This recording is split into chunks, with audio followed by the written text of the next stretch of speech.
こんにちは、平松隆夫です。今日は時間の使い方についてお話したいと思います。時間ってなかなかないですよね。皆さんお忙しいと思います。特にサラリーマンの方はもう朝から晩まで、会社で仕事してますので、もう帰ってくると夜中だっていう方結構いらっしゃいますよね。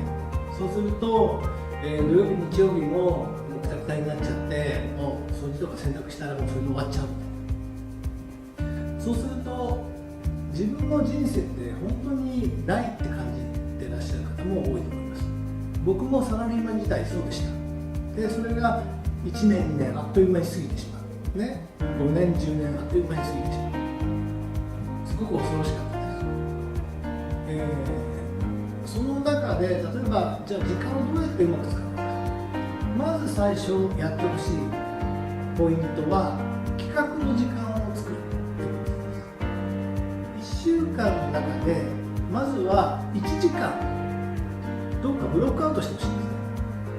例えば土曜日の11時から12時はブロックアウトして企画の時間で、自分の、ビジネスとかそういうものに対して考える時間を作るように、そういうふうに決めてほしいんです。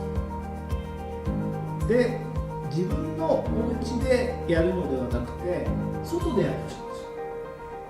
場所は喫茶店とかコワーキングスペースとかそういうところでいいんですよ。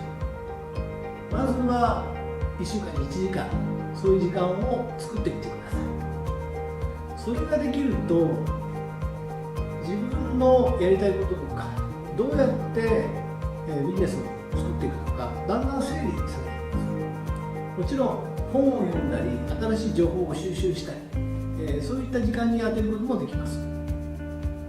その中でじゃあ毎日ブログが必要だっていうことになれば、じゃあブログを書く時間はどうしよう。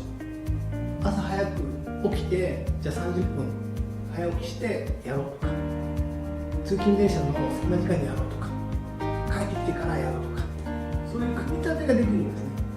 ですからまずは1週間に1時間企画の時間を作ってください。チャンネル登録をお願いします。